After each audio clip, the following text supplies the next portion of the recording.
So you just record it. History of housing segregation. Let's take you through some specific events and dates that influenced housing segregation in the Indianapolis community. 1917, Buchanan versus Warley. The U.S. Supreme Court declared racial zoning unconstitutional in Buchanan versus Warley. Regardless of the court's decision, states managed to get around it by discreetly creating new legislation and revising racial zoning ordinances. 1925, Tyler versus Harmon, U.S. 668. In the Tyler versus Harmon court case, the Supreme Court of Louisiana claimed the New Orleans racial ordinance was constitutional because it did not prohibit the sale of property, but simply occupancy of the area. They also stated that since the ordinance applied to blacks and whites equally, it did not represent discrimination. Because of this reasoning, the Supreme Court of Louisiana claimed it did not go against Buchanan versus Warley. Indianapolis was heavily influenced by this decision and used the court's decision as a model when implementing future residential zoning ordinances. Village of Euclid versus Amber Realty Company, 1926. The U.S. Supreme Court states that zoning ordinances must be justified by some sort of police power and benefit public welfare in Village of Euclid versus Amber Realty Company. 1926 Residential Zoning Ordinance. Indianapolis City Council created a residential zoning ordinance which restricted blacks from moving into neighborhoods which housed a majority of white people unless they obtained consent. 1934. The National Housing Act of 1934.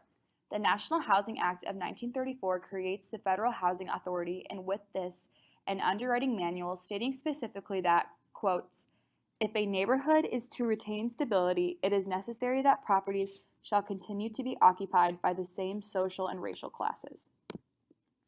1956. The establishment of Butler-Tarkington Neighborhood Association.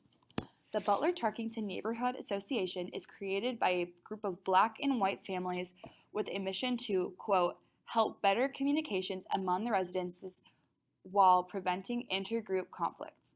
They held an overall goal of maintaining, quote, the quality of the neighborhood while establishing a strong sense of community among the residents.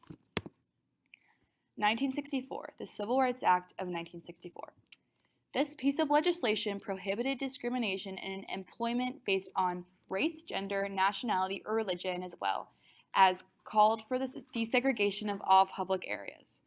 This act is important to housing segregation because it eventually led to the Fair Housing Act of 1968. 1964, the General Ordinance 56. The mayor implements open housing legislation, and General Ordinance 56 is created, which, quote, prohibited discriminatory practices in the sale, lease, rental, or financing of property because of race, color, religion, ancestry, or national origin. However, due to the lack of strength the ordinance held, it proved ineffective in Indianapolis neighborhoods. 1968, the Fair Housing Act. Days after Martin Luther King Jr. is assassinated, the Fair Housing Act of 1968 passed, which called for an end to discrimination of renting, selling, and financing homes based on race, religion, gender, and nationality.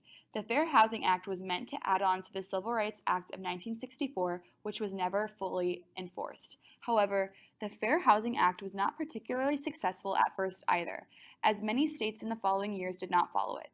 Also, many of the houses now available were completely unaffordable and inexpensive. 1970, integrated neighborhood destroyed. One of the only integrated neighborhoods in Indianapolis, located on the south side, is destroyed due to the construction of I-70.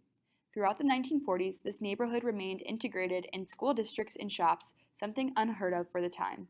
In the underwriting manual of the Federal Housing Administration, it suggests creating highways to help separate black and white neighborhoods.